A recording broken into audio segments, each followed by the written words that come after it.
My wife has dementia, but she still remembers the man I killed. I'm old now. Might as well get this off my chest now while I'm still breathing. I was never a religious man, but at 85 years old, you start to think about things like that. The afterlife. Who you were as a person. What awaits you when everything goes black? I think I'm writing this for the both of us. Mimi's too far gone now to even understand the world she's living in, let alone the one that could embrace her after she draws that last breath. Doctors diagnosed her 2 weeks after her 81st birthday. We didn't need that diagnosis.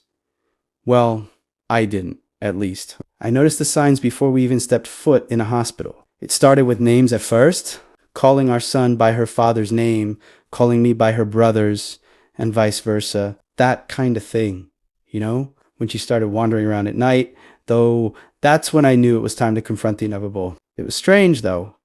Her wandering didn't really feel like wandering. She was deliberately going to one specific location. The exact location where it happened. I'd find her in our shed, staring down at the exact spot where the man had bled out, completely expressionless. I'd expect that even in her state, she'd feel at least something, any sort of emotion whatsoever. But unfortunately, that just wasn't the case. Maybe she didn't need to feel anything. Maybe all she truly felt was drawn to a specific location where she knew something significant had happened. That thought process changed after about the 5th time.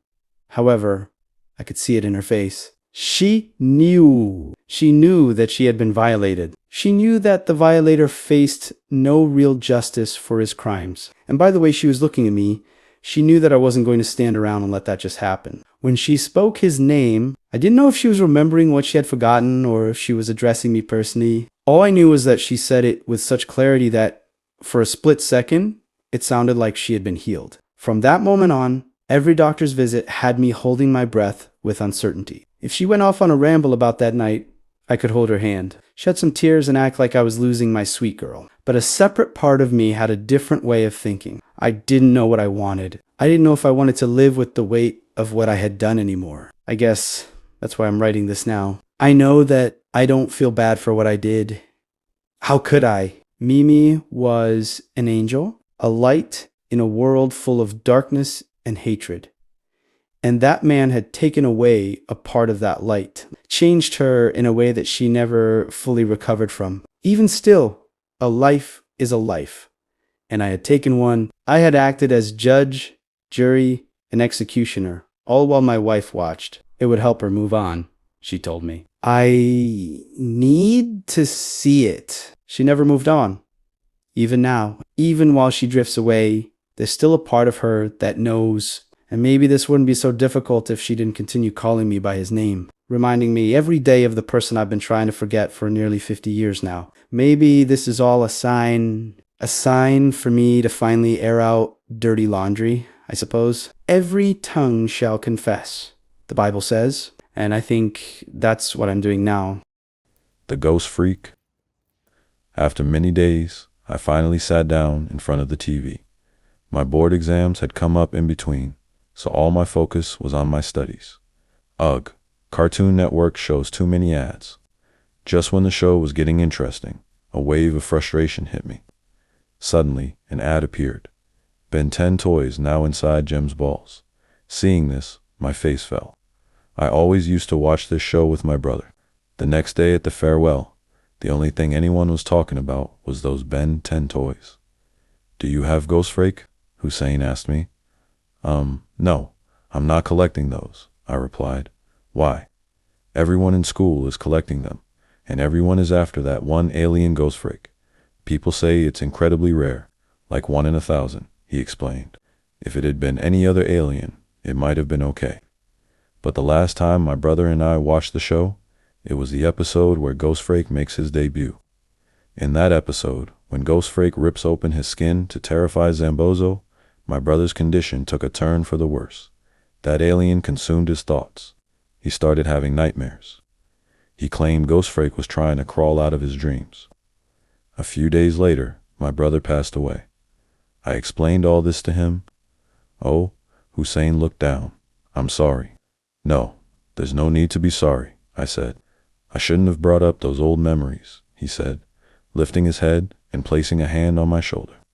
With a smile, he added, "Don't worry, I'm like a brother to you too. I smiled back and said, yeah, that's true. We both started laughing. That night, as I lay in my room watching the fan spin, I kept getting up to peer out of the window. Sleep was far away. After my brother passed, I had stopped watching that show entirely. Somehow, his voice started echoing in my mind, as if he was trying to connect with me. I sat up with a jolt as a realization hit me. I had never asked him who his favorite alien was. I had to find out. I called Hussein immediately. Listen, Hussein said, don't stress over it too much.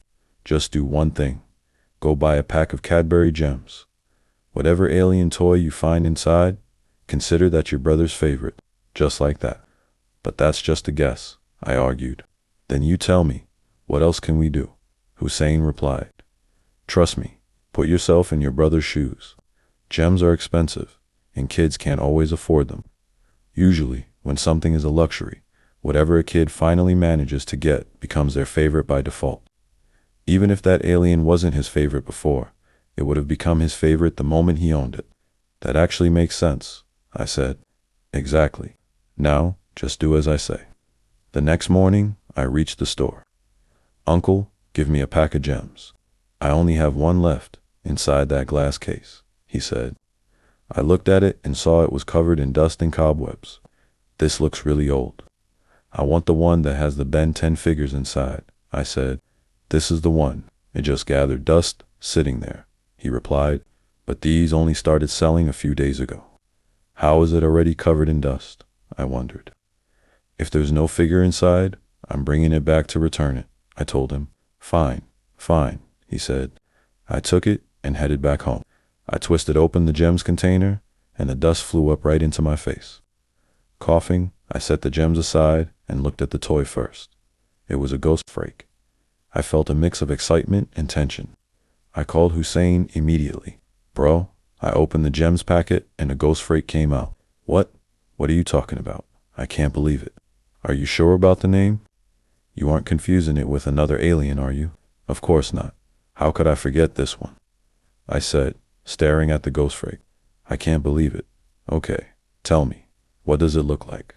It's a plain-colored, scary-looking alien with no legs and just one Aja purple one. What? Purple? He said in a hushed voice.